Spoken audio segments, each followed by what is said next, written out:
Okay, welcome all of you to the today's class Fraunhofer diffraction at single slit. Last class में मैंने ये discuss किया था, लेकिन कुछ स्टूडेंट्स का छूट गया था, इसलिए मुझे दोबारा से इसको शॉर्ट में रिपीट करते हैं। और बाद में हम लोगों ने इंटेंसिटी वाली कंडीशन निकाली थी, मैक्सिमा मिनिमा के लिए वहां पर छोड़ दिया था, वो चीज डिस्कस करेंगे। सुन पा रहे हैं सभी लोग? मुझे सुन पा रहे हैं? Yes sir. ओके, तो सबसे पहले एक बार फिर रिवाइज कर लीजिए। Fraunhofer diffraction at a single slit. ये ए बी एक स्लिट है, डिस्टेंस ए बी यहाँ पर स्मॉल ए है, and s is a source of light, L1 is the lens, L2 is a convex lens. L1 का जो first focus है उस पर सोर्स को रखा गया है, और L2 का सेकेंड फोकस है वहां पर स्क्रीन को रखा गया है। ओके, तो यहाँ पर आप देख रहे हैं कि अगर जो लाइट रेज ऐसे आ रही हैं, लेंस से डिफ्रैक्शन के बाद, लेंस से निकलने के बाद ये पैरेलल हो जा रही हैं, और यहाँ पर ए बी पर एक पैरेलल वेव फ्रंट मिलेगा। ठीक है, और जनरली क्या होता है कि एस डैश पर लाइट फोकस होती है और यहाँ पर मैक्सिमम इंटेंसिटी मिलती है, लेकिन जब हम एक्सपेरिमेंटली इसको परफॉर्म करते हैं एक्सपेरिमेंट, तो ऐसा नहीं होता है। हमें इंटेंसिटी एस डैश पर ना मिलकर कुछ और पैटर्न मिलते हैं जो कि डिफ्रैक्शन पैटर्न होते हैं। तो डिस्कस करते हैं क्या होता है। यहाँ पर आप देख सकते हैं कुछ पॉइंट्स मैंने मेंशन किए हुए हैं। Okay, on either side of the s dash on the screen we get alternate maxima and minima. Screen में ऊपर नीचे अल्टरनेट मैक्सिमा मिनिमा मुझे दिखता है। ये जो ए बी स्लिट है, small A width is the width of the slit, और ये परपेंडिकुलर टू द स्क्रीन है स्लिट। ठीक है, second, the intensity of light at successive maxima decreases while the intensity of light at minima is zero. Minima पर zero होती है और corresponding जो मैक्सिमा पी की ओर बढ़ते हैं, नीचे बढ़ते हैं, तो इस कंडीशन में मैक्सिमम पर इंटेंसिटी डिक्रीज होती चली जाती है। चलिए आगे चलते हैं। यहाँ पर मैंने माना कि पी पॉइंट पर जो रेज फोकस हो रही हैं, तो ए पॉइंट से जाने वाली रेज और बी पॉइंट से जाने वाली रेज बीच का जो, आप लोग ऐसा करें, अपने माइक को म्यूट कर लें। मेरी आवाज आ रही सभी को? आप लोग अपने माइक म्यूट कर लें, जिससे कि मेरी वॉइस क्लियर सुनाई देगी। जब आपको कोई क्वेश्चन करना तो आप अपना माइक अनम्यूट कर लीजिएगा। ठीक है, ओके। तो यहाँ पर क्या होता है कि ए से जाने वाली लाइट और बी से जाने वाली लाइट, बी से जाने वाली लाइट लॉन्ग पाथ ट्रेवल कर रही है, therefore the difference in the path means path difference between AP and BP will be equal to BM according to the triangle ABM। तो ABM में BM की value जो होगी वो पाथ डिफरेंस होगी, BM equal to AB sine theta, और delta equal to A sine theta.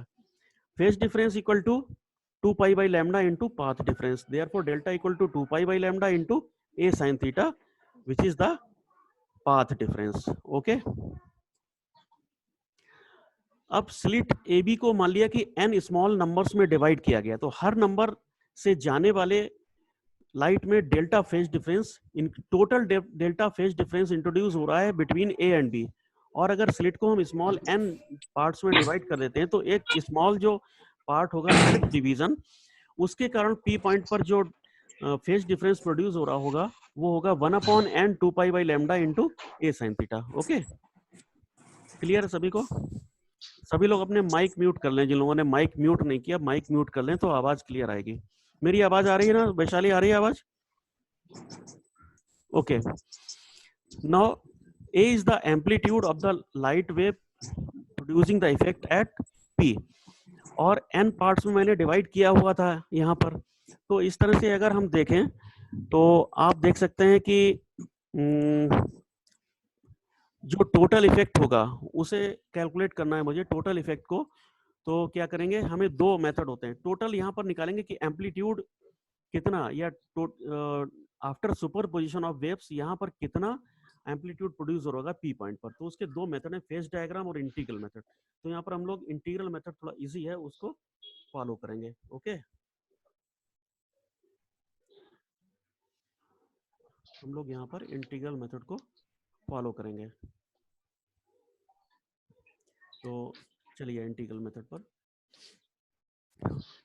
Late ए से B तक मैंने जो स्लिट थी उसका एक मिडिल पॉइंट ओ ले लिया। Okay, then O, if O is the middle point, then O से स्मॉल एक्स डिस्टेंस पर dx थिकनेस का एक एलिमेंट कंसीडर किया।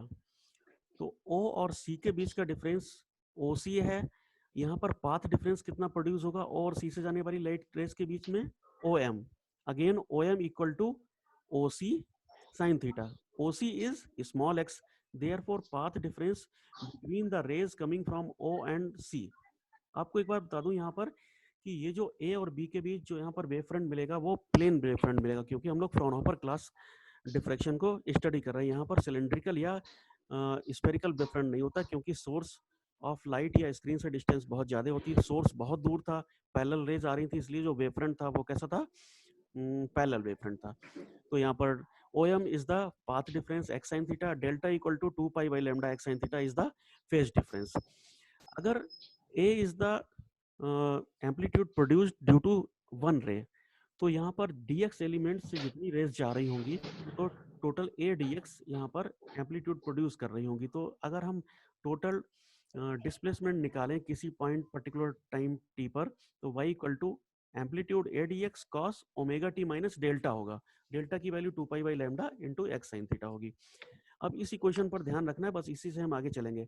y is the displacement at point P on the screen produced due to the element placed at C, the width of the element is dx। अब हम निकालेंगे due to the complete slit AB कितना आएगा difference. तो यहाँ पर O से नीचे की ओर माइनस a/2 है और ऊपर की ओर a/2, क्योंकि total width of the slit is A, तो माइनस a/2 नीचे प्लस a/2 ऊपर। तो इस इक्वेशन को हम इंटीग्रेट कर देंगे, इस इक्वेशन को इंटीग्रेट कर देंगे from minus a/2 two plus a/2। Okay, minus a/2 से लेकर के प्लस a/2 तक इंटीग्रेट कर देंगे।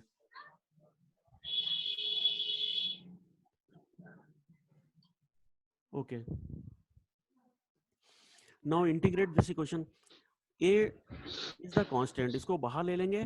dx is the integrant factor, इसको हम सबसे लास्ट में ले जाएंगे। And cos omega t minus 2 pi by lambda x sine theta, omega t minus 2 pi by x sine theta by lambda A और B कंसीडर करके cos A माइनस B से इसको हम एक्सपेंड करेंगे। तो cos A माइनस B से expand करेंगे, 1 minute. Okay, cos A cos B plus sin A sin B। तो इस तरह से दो इंटीग्रल्स हमारे पास आ जाएंगे। cos ओमेगा t इस वाले से कांस्टेंट है, बाहर निकाल लिया, और sin ओमेगा t यहाँ से बाहर निकाल लिया, क्योंकि t पर डिपेंड नहीं कर रहा है, हमें इंटीग्रेट करना है with respect to x। Okay, अब ये तो बहुत ही इजी इंटीग्रल्स हैं, इनको मैंने यहाँ पर सॉल्व किया है, आप लोग समझ सकते हैं, कोई प्रॉब्लम तो नहीं देख रहे हैं। cos है तो यहाँ माइनस साइन आ जाएगा, डिवाइड बाई एंगल आ जाएगा, ठीक है ना, और इसी तरह से यहाँ होगा, और x का 1 हो जाएगा ये, ठीक है ना। तो यहाँ पर ये इस तरह से सॉल्व किया। जब लिमिट्स ऑफ इंटीग्रेशन हम प्लेस करेंगे तो सेकेंड वाला जो पार्ट है वो 0 हो जाएगा, क्योंकि माइनस कॉस थीटा और माइनस फिर minus theta plus cos theta हो जाएगा, तो ये 0 हो जाएगा। और यहाँ पर जब रखेंगे माइनस a/2, तो sine theta minus sine minus theta equal to minus sine theta, तो प्लस हो जाएगा, तो 2 टाइम्स साइन ऑफ दिस आएगा, जो नीचे वाले 2 से कैंसिल हो जाएगा। और यहाँ पर आप देख रहे हैं तो हमारे पास ये क्वेश्चन आ जाएगी, y equal to a cos omega t sine of pi upon lambda a sin theta divide by pi upon lambda sin theta. यहाँ देख रहे हैं जो एंगल वाला पार्ट है यहाँ पर a एक्स्ट्रा आ रहा है, क्या करते हैं इस इक्वेशन में ऊपर और नीचे a से मल्टीप्लाई कर देते हैं, तो नीचे भी हमारा जो एंगल वाला पोर्शन था सिमिलर वैसा ही पोर्शन एक आ जाएगा। तो इसको मैंने एडजस्ट कर लिया, a इंटू स्मॉल a से मल्टीप्लाई किया, स्मॉल a से डिवाइड कर लिया, ठीक है। Sine of pi by lambda a sine theta by pi by lambda a sine theta cos omega t. अब आप देखेंगे pi by lambda a sine theta, जो एंगल वाला पार्ट था इसको मैंने स्मॉल p मान लिया, ठीक है। तो इक्वेशन हमारी कुछ इस तरह से आ जाएगी, y equal to a into a sine p by p cos omega t. Okay, अब मैंने इस वाले पूरे पोर्शन को मान लिया a theta is the amplitude produced at point p due to the waves coming from the slit AB at an angle theta. तो theta angle से जाने वाली वेव्स कितना एम्पलीट्यूड प्रोड्यूस करेंगी, ए थीटा। तो इक्वेशन आ जाएगी y equal to a theta cos omega t, ठीक है ना। अब हम लोग कुछ इस तरह से एडजस्ट करते हैं, इसको देखते हैं, 1 minute. Okay, for diffraction at zero angle, अगर हम यहाँ पर theta equal to zero consider करें, जीरो कंसीडर करने का मतलब है स्लिट जो स्क्रीन पर जस्ट मिडिल पॉइंट में डिफ्रैक्शन पैटर्न कैसा जनरेट हो रहा होगा। Then if theta equal to zero, then from this equation p equal to zero. समझ रहे हैं ना सभी लोग? क्लियर हो रहा है? Okay, then if theta equal to zero then p equal to zero. तो p इक्वल टू जीरो हो जाएगा, तो यहाँ से sine p divide by p, इसको हम zero by zero indeterminate form आ जाएगी, तो इसको हम कैलकुलेट करने के लिमिट की हेल्प लेंगे, sine p tending to zero sine p by p, और आपको मालूम है sine x by x limit x tending to zero equal to 1 होता है, तो 1 हो जाएगा। जब ये वैल्यू 1 हो जाएगी, it means y equal to a into a cos omega t. तो इस वाली इक्वेशन से आप देख रहे हैं, अगर क्लियर ना हो रहा हो तो मैं देखता हूँ पेन को यूज करके, और आप देख रहे हैं कि ये वाली जो हमारी इक्वेशन आ रही थी ना, ये वाली इक्वेशन, ठीक है, ये वाली इक्वेशन हमारी चेंज होकर ये आ जाएगी, ठीक है ना, और ये इक्वेशन हमारी आ जाएगी y equal to a into a cos omega t, और a इंटू ए को मैंने a0 मान लिया, a0 is the maximum amplitude, ठीक है, total amplitude of due to all the wavelets reaching directly in the middle point of the screen.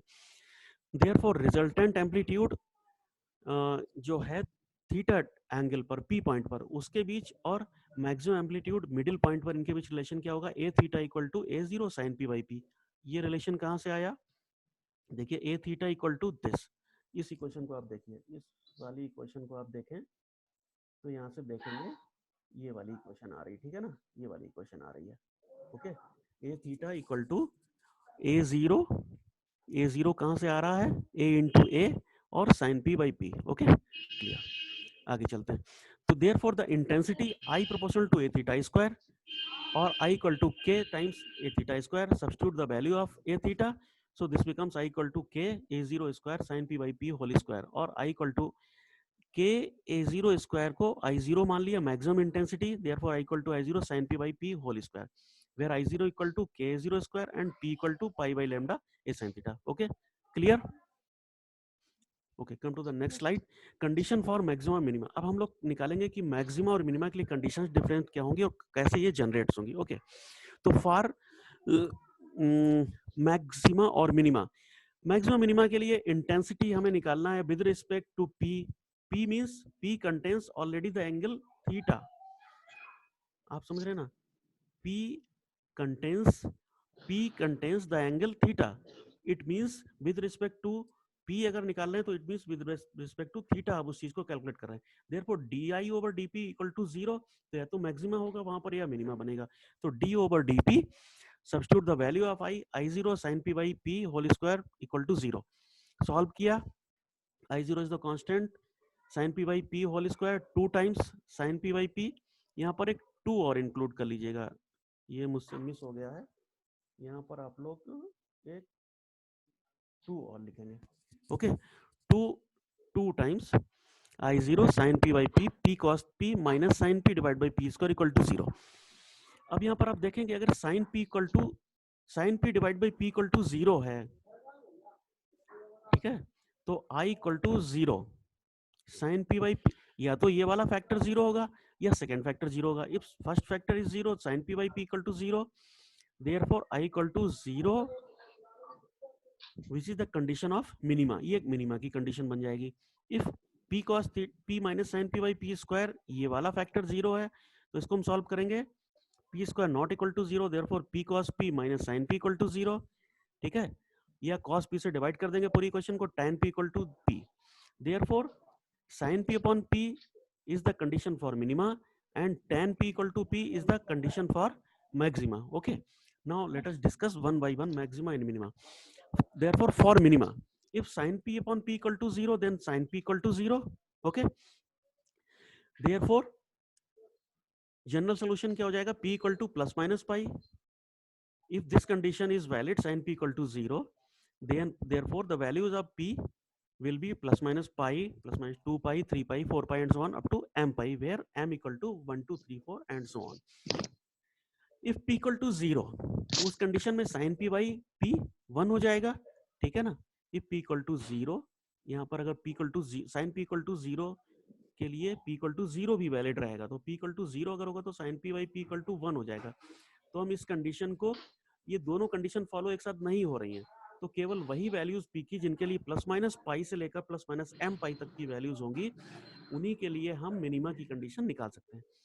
Therefore since pi upon lambda a sin theta equal to p and p is equal to plus minus m pi, therefore this equal to plus minus m pi, we have to find the condition for a sin theta. तो a sin theta equal to pi by lambda, lambda by pi से multiply किया, pi cancel, plus minus m lambda where m equal to 1 to 3 and so on. So this is the condition for minima. जितने भी minima बनेंगे वहां पर क्या होगा, a sin theta equal to plus minus m lambda होना चाहिए. So this is the perfect condition for minima. This is the condition for minima. Okay. तो मिनिमा के लिए क्या होना चाहिए, a sin theta equal to plus minus n lambda होना चाहिए. तो जहां जहां ऐसी कंडीशन होगी वहां पर क्या होगा, वहां पर आप देख रहे हैं कि i मिनिमम इक्वल टू 0 होगा.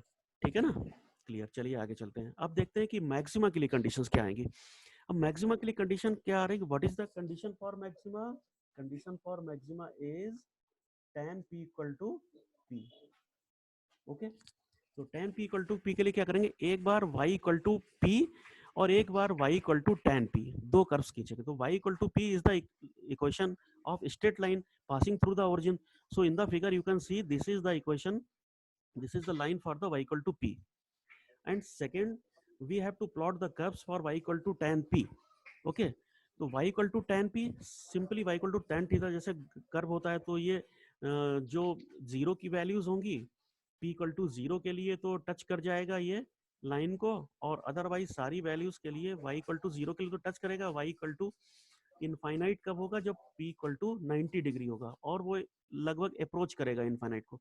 तो कुछ इस तरह के कर्व, पहला वाला, दूसरा वाला, तीसरा वाला, इस तरह के ये कर्व्स आपको मिलेंगे. अब हमें वैलिड कौन सी इक्वेशन है मैक्सिमम के लिए, मैक्सिमा के लिए tan p equal to p, but we have drawn the two curves y equal to tan p and y equal to p. Therefore this equation tan p equal to p is valid only for those points where y equal to p and y equal to tan p simultaneously valid. It means जिन points पर y equal to tan p curve को y equal to p line cross करेगी, वो सारे points tan p equal to p को satisfy करेंगे. It means ये वाला पॉइंट, एक ये वाला पॉइंट आ गया है ना, एक ये वाला पॉइंट आ गया, ये वाला पॉइंट आ गया, ठीक है ना, तो सॉरी ये वाला पॉइंट आ गया. तो इस तरह से आप देख रहे हैं कि इन पॉइंट्स पर मैक्सिमम बनेगा. तो मैक्सिमम आप देख रहे हैं 3 पाई बाई 2 से थोड़ा पहले बन रहा है, 5 पाई बाई 2 से थोड़ा सा पहले बन रहा है, क्योंकि 5 पाई बाई 2 पर तो इनफाइनाइट पर जा रहा है कर्व, और ये y equal to p line cross नहीं कर पाएगी. ठीक है, तो एक मैक्सिमा बनेगा यहाँ पर, ठीक है, दूसरा मैक्सिमा बनेगा यहाँ पर, ठीक है, और यहाँ पर बन रहा होगा सेंट्रल मैक्सिमा. मैक्सिमा कौन सा बनेगा, सेंट्रल मैक्सिमा, मैक्सिमा, और एक ये बनेगा और एक ये बनेगा. ठीक है ना, इन पॉइंट्स पर मैक्सिमा बन रहे होंगे. तो इस तरह से आप देख रहे हैं कि y equal to tan p is the continuous curve with several branches. के बहुत सारे ब्रांचेस हैं.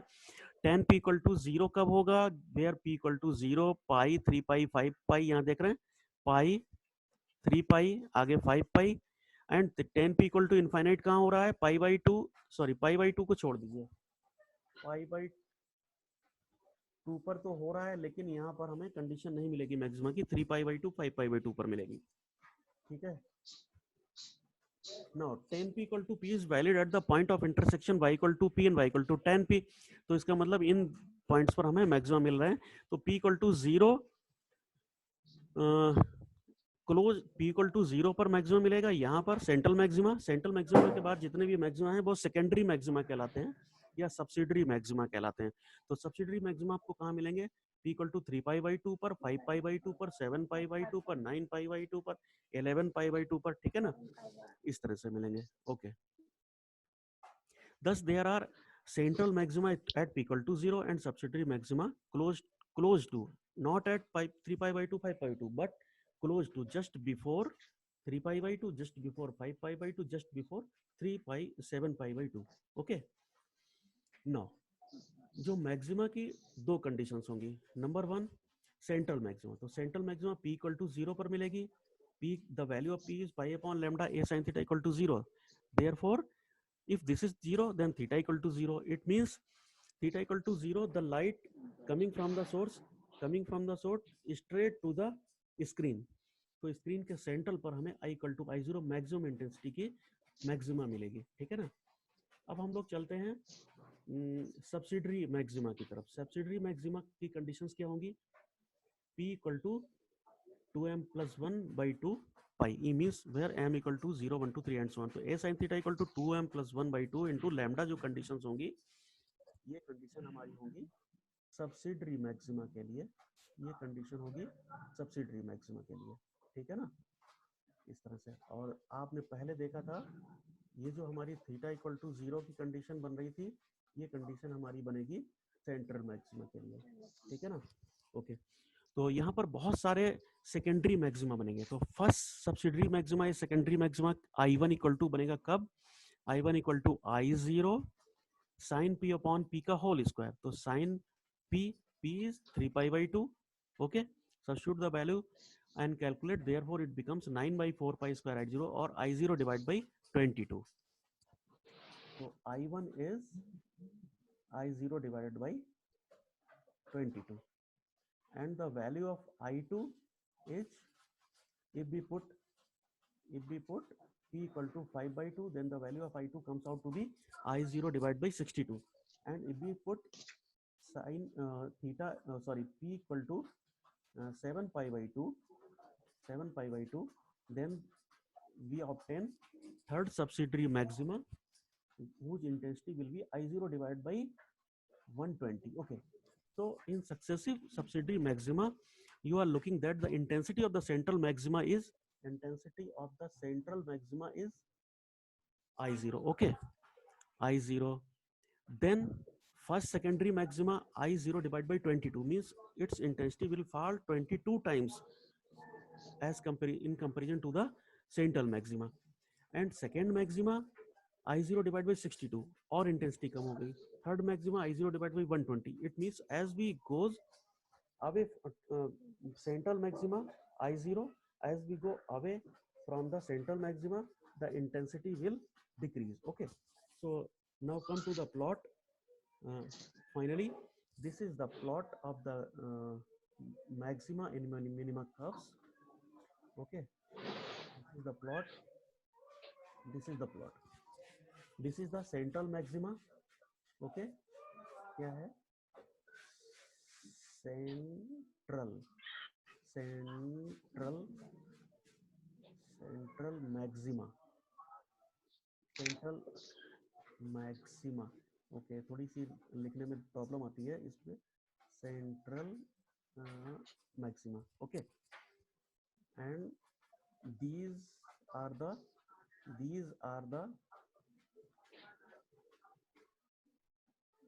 ये वाला, ठीक है, और ये वाला, ये सारे क्या हैं, minima, okay,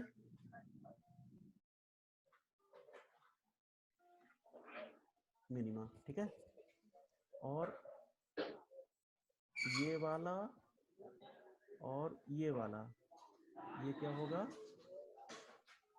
first subsidiary maxima, means first सब मैक्सिमा, ठीक है ना, फर्स्ट सब्सिडरी मैक्सिमा, क्लियर हो रहा है ना सभी को, मैक्सिमा, फर्स्ट सब्सिडरी मैक्सिमा, और ये वाला और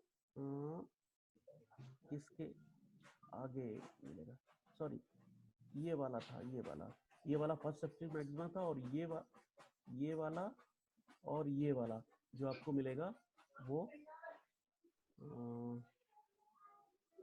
सेकेंड सब्सिडरी मैक्सिमा मिलेगा, ठीक है, second subsidiary maxima, subsidiary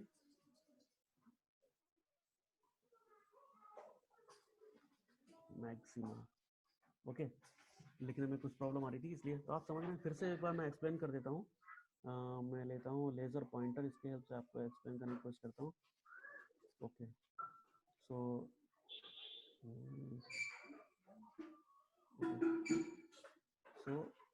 this is the central maxima. Okay, central maxima. और यहाँ पर आप देख सकते हैं कि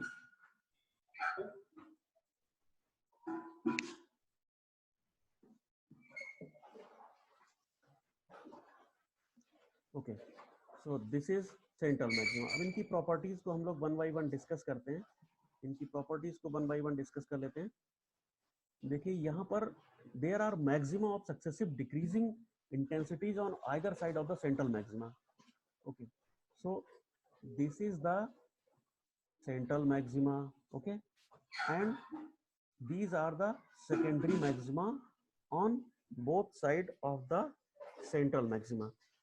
Most of the part of the incident light is connected within the concentrated within the central maximum. Maximum जो इंटेंसिटी है वो सेंट्रल मैक्सिमा पर आ गई, क्योंकि पीक बहुत बड़ा इसको दिख रहा है ना बीच वाला।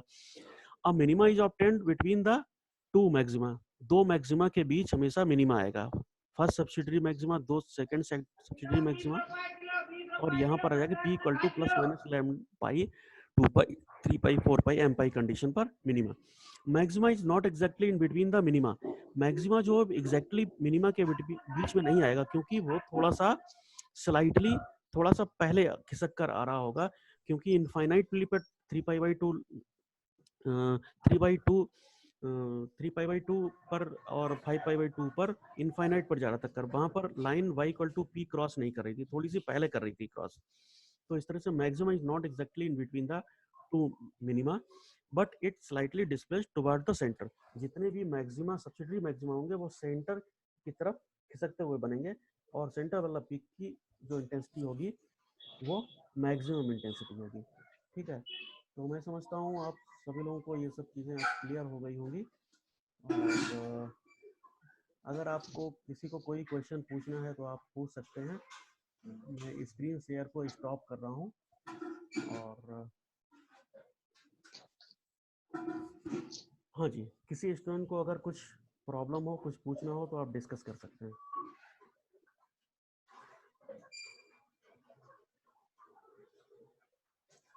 कोई कुछ डिस्कस करना चाहेगा? सभी को क्लियर हुआ आज का लेक्चर? ठीक है, किसी को कुछ पूछना है? कुछ पूछना है?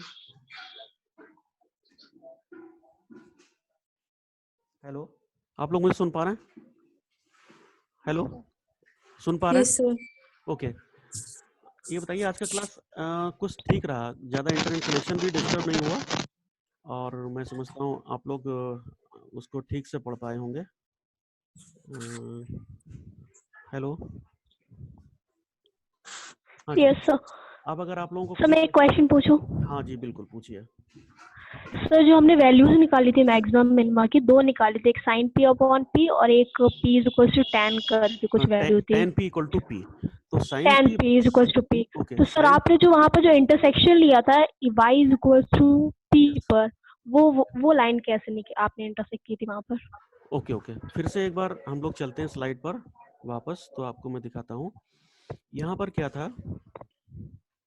वेरी इजी, एक मिनट,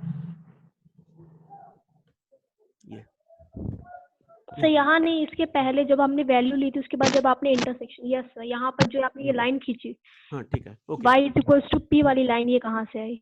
ओके, देखिए मुझे मैक्सिमा के लिए कंडीशंस जो हैं वो मिल रही हैं tan p equal to p, okay, but we have two variables p and y. We have to place the values of p on x-axis and values of y on the y-axis. Okay, so first we have to plot the curve y equal to p. tan p equal to p को दो हिस्सों में divide कर लिया, y equal to p, y equal to tan p. Okay, okay, okay sir, आ गया। मेरी आवाज आ रही है आपको? क्लियर हो रहा है? Yes y equal to p और y इक्वल टू 10 को इससे में डिवाइड कर लीजिए। y equal to x type की लाइन है, p is on the x axis, therefore y equal to p is this line. Okay, clear?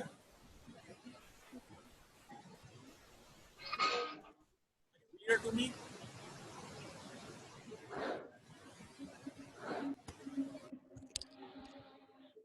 Hello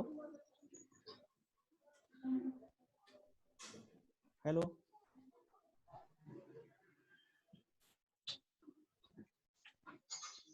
okay, so this is the line y equal to p and second मुझे curve draw करना है y equal to tan p, ठीक है, दोनों draw करना है, ये y equal to p और y equal to tan p। तो y इक्वल टू p आपने ये ड्रॉ करी line, y equal to p is the line just like the line y equal to tan p। सुन पा रहे हैं मुझे? हेलो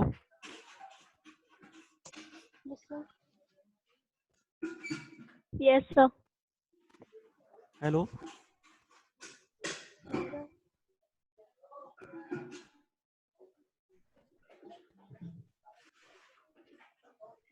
हेलो,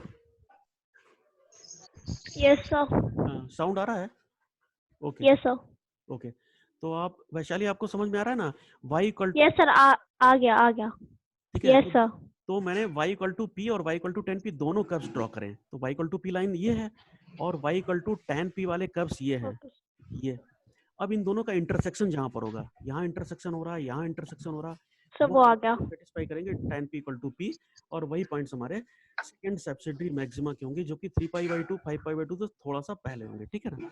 ओके, और किसी को कोई क्वेश्चन पूछना है? क्लियर हो गया? अंशिका तुमको क्लियर हो रहा है? ओके, ठीक है, तो अब ये फ्राउनहोफर डिफ्रैक्शन चेक का पहला आर्टिकल था। अब हम लोग कुछ अगले आर्टिकल्स को भी डिस्कस करेंगे। प्रोबेबली अब नेक्स्ट क्लास आपकी होगी 28 को, ओके, परसों 11 या 11:30, तो मैं 10 बजे तक आपको मॉर्निंग में इन्फॉर्म कर दूंगा, ठीक है? Okay, thank you very much. Thank you sir